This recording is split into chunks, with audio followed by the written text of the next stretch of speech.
இங்கே உன் ஃபோன்றது ஒரு மெசேஜ் அப்புறம் அங்கே போதே எப்படி? இது சயின்ஸு, இது மெட்டீரியல் சயின்ஸ் சார், அது ஸ்பிரிச்சுவல் சயின்ஸ். இங்கே தர்ப்பணம் கொடுத்தால் பல தேவதைகள் கொண்டு போய் இங்கே செய்யுது. இது தேவதைகள்னு சொல்கிறோம், இங்கே வந்து யூனிவர்சல் ஃபோர்ஸ். சமஸ்கிருதத்திலிருந்து இந்தியாவிலிருந்து நம்மளை பிரிக்கணும். இந்தியாவிலேருந்து இந்தியன் இல்லை தமிழன்னு பிரிக்கிறோம். சமஸ்கிருதம் ஹிந்தி ஒன்று இல்லை, முதல்ல பிரிக்கணும். அதுக்கப்புறம் தமிழிலிருந்து அவனுடைய கலாச்சாரத்துலேருந்து பிரிக்கணும். நீ தமிழன் இருந்தாலும் தெய்வத்தை வணங்காத தமிழனாக இருக்க வேண்டும். தெய்வத்தை வணங்கக்கூடாது. அங்கேருந்து அங்கே பிரிக்கிறான். அங்கேருந்து அங்கே பிரித்து நம்மளை எங்கே கொண்டு வந்து நிறுத்தா, எங்கே பாலைவனத்தில் நிற்கிறோம். அவனோட அந்த தமிழ் தெய்வத்தமிழோட இணைச்சி, இந்த தமிழ் சமஸ்கிருதம் நம்மளுடைய தேசத்தோடு இணைச்சி அப்படி வாழும். இது நமக்கு தெரியாமையே கொண்டு போய் நம்ம கையை பிடிச்சி எங்கேயோ பாலைவனத்தில் விட்டான் பார்த்தீங்களா, குறிப்பாக தமிழ்நாட்டில். இப்போ நாமளே நம்முடைய தேசத்தை வெறுக்கிறதும், நம்முடைய ஹிந்தியை வெறுக்கிறதும், நம்முடைய சமஸ்கிருதத்தை வெறுக்கிறதும், நம்முடைய கலாச்சாரத்தை வெறுக்கிறதும், வெறுமனே தமிழ் அப்படி உணர்வு மட்டும் வச்சுட்டா மற்ற எல்லாத்தையும் தூக்கிட்டான். எவ்வளோ சக்ஸஸ்ஃபுல்லாக பண்ணிட்டான் பாருங்க. நம்மளே நம்முடைய லாங்குவேஜில் நம்முடைய சாஸ்திரத்தில் வெறுப்பு ஏற்றுற அளவுக்கு பண்ணி விட்டா பாருங்க. அதை புரிஞ்சுக்கணும்னா போதும், திரும்பி நம்ம இடத்துக்கு வந்துடலாம். எங்கடா நிற்கிறோம் நம்ம அப்படின்னு.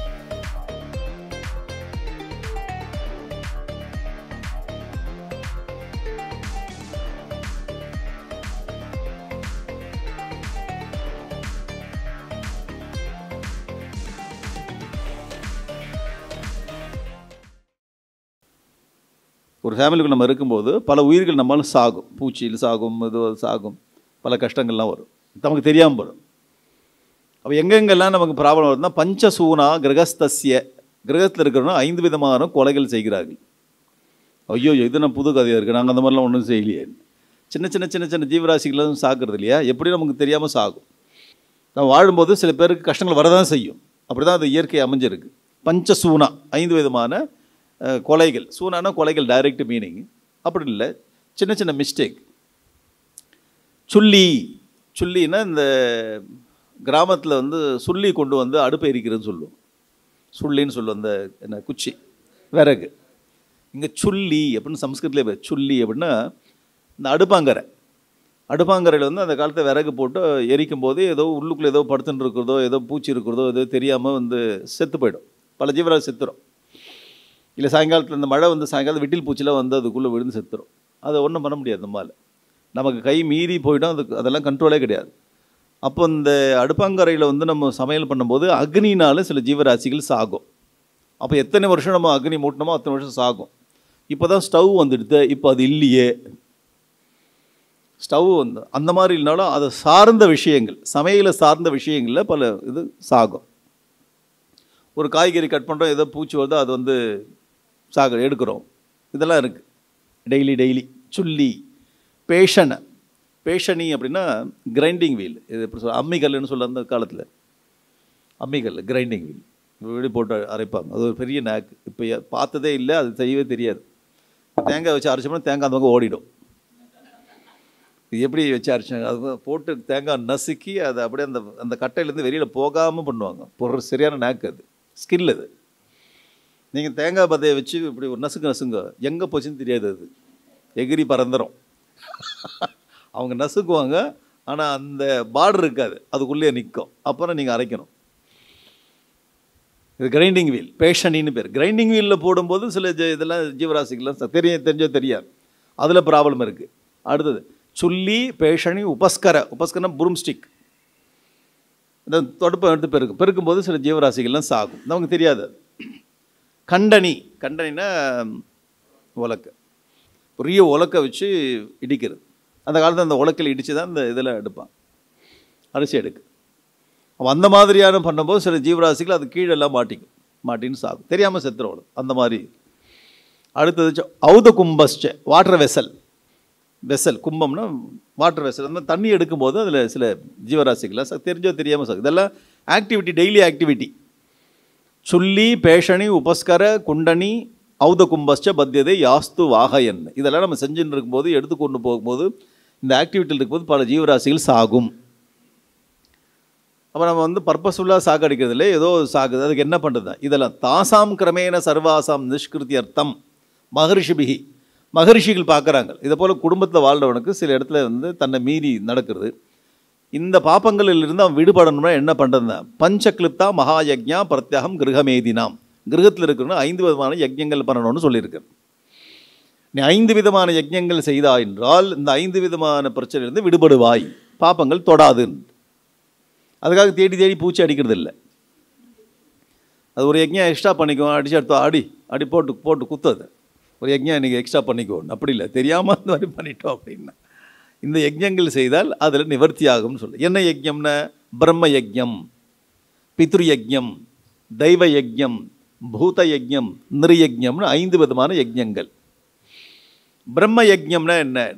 பிரம்ம யஜ்ஞம் பண்ணணும். குடும்பத்தில் இருக்கிற மனிதன் இது வானப்பிரசுக்கு போயிட்டான், சன்னியாசியை போயிட்டான், அவனுக்கு இல்லை, குடும்பத்தில் இருக்கிறது. ஏன்னா ஆக்டிவிட்டி ஜாஸ்தி, அங்கே நிறைய ஆக்டிவிட்டி, நிறைய மிஸ்டேக் நடக்கலாம். இது எல்லாத்துலையும் விடுபடணும்னா பிரம்ம யஜ்ஞம். பிரம்ம யஜ்ஞம் அத்தியாபனம். நாம் சாஸ்திரங்களை படிக்கணும், மந்திரங்களை உச்சாரணம் பண்ணணும், ஸ்தோத்திரங்கள்லாம் படிக்கணும். இதெல்லாம் படித்தால் சில பாப்பங்கள் விடுபடும். டெய்லி பண்ணணும், ஸ்தோத்திரங்கள்லாம் படிக்கணும். எனக்கு ஒரு ஸ்தோத்திரமும் தெரியாது, என்ன பண்ணுறதுன்னு கற்றுக்கணும். இப்போ நம்ம எதுக்கும் சொல்ல முடியாது, இது தெரியல அது தெரியல சொல்ல, எல்லாம் கிடைக்குது. இப்போ எனக்கு சமஸ்கிருதம் தெரியாது, தமிழில் படிக்கலாம். சிவபுராணம், நமச்சிவாய வாழ்க நாதன் தாழ் வாழ்க, இமைப்பொழுது மென்னெஞ்சின் நீங்காதான் தாழ் வாழ்க, ஏதோ ஒரு படி. இந்த லாங்குவேஜில் தான் இல்லை, எந்த லாங்குவேஜில் ஒன்றும் ஸ்தோத்திரங்களும் சாஸ்திரங்களும் படிக்க வேண்டும். பிரம்ம யஜ்ஞம்னு பேர், அத்தியாபம். பித்ரு யஜ்ஞம் பண்ணணும். பித்ரு யஜ்ஞம்னா என்ன? தர்ப்பணம். மாதத்துக்கு ஒரு மாதிரி அமாவாசைக்கு பண்ணுவாங்க. அமாவாசை நான் மறந்து போயிடுவேன், அடிக்கடி வேலை பேசி இங்கே அங்கே போயிட்டு என்ன பண்ணுறதுன்னு. வருஷத்துக்கு ஒரு நாள் மகாலய பட்சம், மகாலய அமாவாசத்தில் கொடுத்தோம். மகாலய அமாவாசையிலே என்னால் முடியாது, நான் ஃபாரின்லாம் அடிக்கடி போகிறாள், என்னால் முடியாது. அப்போ வருஷத்துக்கு ஒரு வாழ்க்கைக்கு ஒரு முறை கயாவுக்கு போய் தர்ப்பணம் பண்ணு. அவன் நம்முடைய முன்னோர்களுடைய வழிபாடு, முன்னோர்களுக்கு தர்ப்பணம் கொடுத்தால் இந்த மாதிரி பாப்பங்கள் வெளியில் வந்து. முன்னோர்கள் வழிபாடாச்சா, சாஸ்திரங்களுக்கு கொடுத்த ரிஷிகளோட வழிபாடாச்சா. பிரம்ம யஜ்ஞம், பித்ரு யஜ்ஞம். எந்த வீட்டில் பித்ரு யஜ்ஞங்கள்லாம் பண்ணாமல் இருக்காங்களோ, திவசங்கள்லாம் கொடுக்காமல் இருக்காங்களோ, அந்த பித்ருக்கள்லாம் அந்த வீட்டை சபிச்சிடுவாங்க. அவன் அந்த வீட்டுக்குள்ளே இந்த மாதிரி ஏதாவது தரித்திரங்கள் வருது, ஒரு ஆக்சிடெண்ட் நடக்கிறது, கல்யாணம் சரியாக ஆகாமல் இருக்கிறது, கல்யாணம் டிலே ஆகி நடக்கிறது, ஒரு வீடு கட்டினா வீடு நின்று போகுது, வாகனம் வாங்கினா அடிக்கடி வாகனத்தில் ரிப்பேர் வருது, இந்த மாதிரியான ஒரு விஷயங்கள் சரியாகவே அமையலையே. என்ன? பித்திருக்களுடைய சாபம். பித்திருக்கள் பிரீத்தியாகும். ஏன்னா அவர்கள் தானே இந்த ஃபேமிலிக்குள்ளே நமக்கு எல்லா நியாய தர்மங்களை சொல்லிக் கொடுத்தார்கள். நமக்கு சாஸ்திரம் அப்படி தான் படிக்கிறோம். அதுக்கு முன்னாடி இது ரைட்டு தப்பு தர்மங்களை சொல்லிக் கொடுத்தா நம்மளோட அப்பா, அவருக்கு அவரோட அப்பா சொல்லிக் கொடுத்தார். அப்போ பித்திருக்கள் அந்த வழியாக நம்ம தர்மங்களை சொல்லிக் கொடுத்தாலும் அவங்க நன்றி செலுத்தணும். அந்த ஃபேமிலியில் ஒருத்தன் குடும்பத்தில் இருந்து அந்த ஃபேமிலிக்குள்ளே பிறந்தான்னாலே முதல்ல அவன் செய்ய வேண்டாம் அந்த குடும்பத்துக்கு நன்றி. அப்பாவை பாதுகாக்கணும் வயசான, அம்மாவை பாதுகாக்கணும் வயசான, அவள் தாத்தாவை பாதுகாக்கணும், பாட்டியை கொண்டு போய் எங்கேயோ ஹாஸ்டலில் விடுறதில்லை. ஹாஸ்டலா? அதான் அப்படியே விட்டாலும் சரியில்லை விட்டாலும் அவங்கள பாதுகாத்துக்கிறது. அவங்க கேட்குற டிமாண்ட் நீங்கள் கிடைக்கல, நீங்கள் அங்கே போயிருங்கோ, நான் வாரத்தில் ஒரு நாள் பார்க்குறேன், வேணா மாதத்தில் ஒரு நாள் வான்னு அவங்களே சொல்லுவாங்க. உன்னுடைய டார்ச்சர் தாங்காமல் நான் ஒன்றும் அனுப்பிச்சே இல்லை, உன்னுடைய டார்ச்சர் தாங்காமல் நான் தான் போயிட்டேன். எப்படியோ அவர்களுக்கு நன்றி செலுத்தணும், நமக்கு தேவையானதை செஞ்சு கொடுக்கணும். அப்போ இறந்தவர்களுக்கு என்ன பண்ணணும்? தர்ப்பணம். இந்து மத சம்ஸ்காரம், தர்ப்பணம் பண்ணணும். நான் இங்கே போடுற தர்ப்பணம், இங்கே கொடுக்குற மெசேஜே கரெக்டான ஆளுக்கு போகுதில்ல, இங்கே போடுற இமெயில் போடுறதில்ல. அப்போ இது மட்டும் ஒத்துக்கணும், அது ஒத்துக்க மாட்டோம் பாருங்க. இங்கே தர்ப்பணம் கொடுத்தா அங்கே போயிடுமா? அதே கேள்வி தான் கேட்குறோம். இங்கே உன் ஃபோன் ஒரு மெசேஜ் அப்புறம் அங்கே போதே எப்படி? இது சயின்ஸு, இது மெட்டீரியல் சயின்ஸ் சார், அது ஸ்பிரிச்சுவல் சயின்ஸ். இங்கே தர்ப்பணம் கொடுத்தால் பல தேவதைகள் கொண்டு போய் இங்கே சேர்த்து, இது தேவதைகள்னு சொல்கிறோம், இங்கே யூனிவர்சல் ஃபோர்ஸ், மெட்டீரியல் சயின்ஸ். அவ்வளோதான், எல்லாமே கரெக்டாக தான் நடக்குது. அவர்களுக்கு நன்றி செலுத்தணும். பித்ரு யஜ்ஞம். அப்புறம் தெய்வ யஜ்ஞம், தேவர்களுக்கு யஜ்ஞம் பண்ணணும், ஹோமங்கள்லாம் பண்ணணும். எப்பப்பெல்லாம் முடியுமோ வீட்டில் இருந்து ஹோமங்கள்லாம் பண்ணணும். தெய்வ யஜ்ஞம். பூத யஜ்ஞம், கூட இருக்கிற ஜீவராசிகளுக்கு சாப்பாடு கொடுக்கணும். அதனால் நம்ம கோலம் போடுறோம், மாவு கோலம் போடுறோம், வெளியில் எறும்பு இந்த பறவையெல்லாம் சாப்பிட்டு போகுது. நம்ம வாழும்போது கூட இருக்கிற ஜீவராசிகளுக்கு கொஞ்சம் சாப்பாடு, காக்காக்கெல்லாம் சாப்பாடு போடுதான், சில இடத்துல சாப்பிடுவாங்க. பூத யஜ்ஞம். நிர்யஜ்ஞம் அதிதி பூஜனம், வீட்டுக்கு வந்த விருந்தாளியை சிறப்பாக நடத்தணும். சிறப்பாக நடத்தினா நேற்று போய் ஏதாச்சும் என்னென்னமோ தேவையில்லாமலாம் பண்ணுறதில்லை, என்ன இருக்குது அதை ஷேர் பண்ணி வாழணும், அவ்வளோ. அதிதி பூஜை. பிரம்ம யஜ்ஞம், பித்ரு யஜ்ஞம், தெய்வ யஜ்ஞம், பூத யஜ்ஞம், நிர்யஜ்ஞம் சொன்னாரா? இந்த விஷயத்தை அப்படியே டிரான்ஸ்லேட் பண்ணுறார். டிரான்ஸ்லேட் பண்ணி திருக்குறளில் 43வது திருக்குறள், தென்புலத்தார் தெய்வம் விருந்தொக்கல் தான் என்றாங்க ஐம்புலத்தாறு ஓம்பல் தலை. இவ்வளோ அழகு பாருங்க, அப்படியே இருக்கு. தென்புலத்தார்னா என்ன? தெற்கு திசையில் இருக்கக்கூடிய பித்திருக்கள், பித்ருயஜ்ஞம்.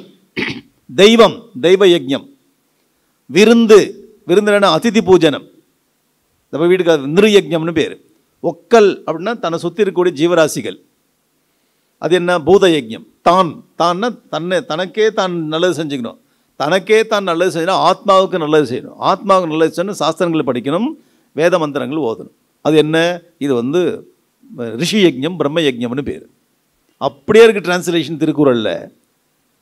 தென்புலத்தார் தெய்வம் விருந்தொக்கல் தான் என்றாங்க ஐம்புலத்தாறு ஓம்பல் தலை. ஐம்புலத்தார், இந்த 5 பேரையும் நம்ம ஒர்ஷிப் பண்ணோன்றார். இதை தானே மனு சொன்னார். அங்கே எவ்வளோ ஆச்சரியம் பாருங்க. ஒரு விஷயம் தப்பாமல் அப்படியே அச்சு அடையாளம் இல்லாமல் டிரான்ஸ்லேட் பண்ணியிருக்கார். அதை படித்து உள்வாங்கி சொன்னால் ரீடெல்லிங், அப்படியே கொண்டு வந்தால் டிரான்ஸ்லேஷன் பேர். இது ரீடெல்லிங் மாதிரி இருக்க, டிரான்ஸ்லேஷன் மாதிரி இருக்குது இந்த திருக்குறள். அப்போ இந்த திருக்குறள் எதை ஒட்டி எழுதியிருக்காருன்னா தர்மத்தை ஒட்டி தான் எழுதியிருக்கார். இதுதான் பாயிண்ட். அப்போ நம்ம அதையும் படித்து இதையும் படித்து கனெக்ட் பண்ணும்போது ரெண்டுமே ஹிந்து தர்மம் தான், ரெண்டுமே ஹிந்து தர்மத்தினுடைய ரிச்சுவல்ஸ். அப்போ இங்கே தமிழன் வேறு ஹிந்து வேறு இல்லை. இங்கே இது ஒரு கதை கட்டுறான் பற்றியா? கதை கட்டுறான் பாருங்க. தமிழா நீ வேறு, நீ ஹிந்து அல்ல. ஆடா இது என்னடா புது கதையாக இருக்குது, புது நெரேட்டிவ் செட்டிங். தமிழன் யாருன்னு? தமிழன் என்றாலே ஹிந்து தான். ஏன்? தமிழில் எழுதப்பட்டது திருக்குறள். அப்போ திருக்குறள் 1330 குறள் இருக்கட்டும், ஒரு குறள் எடு. தென்புலத்தார் தெய்வம் விருந்தொக்கல் தான் என்றாங்க ஐம்புலத்தாறு ஓம்பல் தலை. என்னவே? பஞ்ச யஜ்ஞம், ரிஷி யஜ்ஞம், தேவ யஜ்ஞம், பித்ரு யஜ்ஞம், பூத யஜ்ஞம், நிருயஜ்ஞம். சொன்னது யார்? மனு. எதில் எழுதியிருக்கு? சமஸ்கிருதம். அது யார் லாங்குவேஜ்? நம்ம லாங்குவேஜ். சமஸ்கிருதம் நம்ம லாங்குவேஜ், தமிழ் நம்ம லாங்குவேஜ். அப்போ தமிழன் யாருன்னு? ஹிந்து தான் தமிழன். என்ன பாருங்க, இது எவ்வளோ அழகாக. முதல்ல சமஸ்கிருதத்திலிருந்து இந்தியாவிலிருந்து நம்மளை பிரிக்கணும். இந்தியாவிலேருந்து இந்தியன் இல்லை தமிழன்னு பிரிக்கிறோம். சமஸ்கிருதம் ஹிந்தி ஒன்று இல்லை, முதல்ல பிரிக்கணும். அதுக்கப்புறம் தமிழிலிருந்து அவனுடைய கலாச்சாரத்திலும் பிரிக்கணும். நீ தமிழன் இருந்தாலும் தெய்வத்தை வணங்காத தமிழனாக இருக்க வேண்டும். தெய்வத்தை வணங்கக்கூடாது. அங்கேருந்து அங்கே பிரிக்கிறான். அங்கேருந்து அங்கே பிரித்து நம்மளை எங்கே கொண்டு வந்து நிறுத்தா? எங்கே பாலைவனத்தில் நிற்கிறோம். அவனோட அந்த தமிழ் தெய்வத்தமிழோடு இணைச்சி, இந்த தமிழ் சமஸ்கிருதம் நம்மளுடைய தேசத்தோடு இணைச்சி அப்படி வாழும். இது நமக்கு தெரியாமையே கொண்டு போய் நம்ம கையை பிடிச்சி எங்கேயோ பாலைவனத்தில் விட்டான் பார்த்தீங்களா? குறிப்பாக தமிழ்நாட்டில். தமிழன் வேறு, ஹிந்து வேறு இல்லை. தமிழன் தான் ஹிந்து. ஹிந்து தான் இந்த சமஸ்கிருதம், இந்த தேசம், இந்த இந்தியா இதோட கனெக்ட் ஆனவன். இந்திய தேசம் தான் ஹிந்து தேசம். அந்த பாயிண்டில் கரெக்டாக இருந்தவனா எங்கே நம்மளை இழுத்தாலும் திருப்பி கொண்டு வந்துடும். இல்லை நம்மளை எங்கேயோ கொண்டு விட்டு போயிட்டான். இப்போ நாமளே நம்முடைய தேசத்தை வெறுக்கிறதும், நம்முடைய ஹிந்தியை வெறுக்கிறதும், நம்முடைய சமஸ்கிருதத்தை வெறுக்கிறதும், நம்முடைய கலாச்சாரத்தை வெறுக்கிறதும், வெறுமனே தமிழ் அப்படி உணர்வு மட்டும் வச்சுட்டா மற்ற எல்லாத்தையும் தூக்கிட்டான். இவ்வளோ சக்ஸஸ்ஃபுல்லாக பண்ணிட்டான் பாருங்க. Very successful. நம்மளே நம்முடைய லாங்குவேஜில் நம்முடைய சாஸ்திரத்தில் வெறுப்பு ஏற்றுற அளவுக்கு பண்ணி விட்டா பாருங்க. அதை புரிஞ்சுக்கணும்னா போதும், திரும்பி நம்ம இடத்துக்கு வந்துடலாம். எங்கடா நிற்கிறோம் நம்ம அப்படின்னு. அதனால் சமஸ்கிருதத்தில் இருக்கக்கூடிய இந்த தர்மத்தை தான் தமிழில் நம்முடைய திருவள்ளுவர் மொழிபெயர்த்து கொடுத்துருக்கார். இதுதான் நம்ம ரிவைவ் பண்ணோம். இதுதான் ஹிந்து ரிவைவல்னு பேர், ஹிந்து ரினைசன்ஸ்னு பேர். அடிக்கிறோன்னு எப்படி கேட்டு அடிக்கிறான் பாரு. ஹிந்துவான்னு கேட்டு தானே அடிக்கிறான். இல்லை நீ இந்துவான்னு, இன்னும் இந்தியானான்னு கேட்டு கூட அடிக்கல. ஏன்னா இந்தியன்னா அதுக்குள்ளே நிறைய ஒய்டு ஆகிடும், ஒய்டு ரேஞ்சில் ஃபிட் ஆகிடும். ஹிந்துன்னு சொல்லி அவன் கேட்டு அடிக்கிறான் பாரு. அவள் இந்து உயிருக்கு எவ்வளோ வேல்யூ பாருங்க. உலகத்தை வேறு யாரும் கேட்கல, ஹிந்துன்னு கேட்டு அடிக்கிறான்.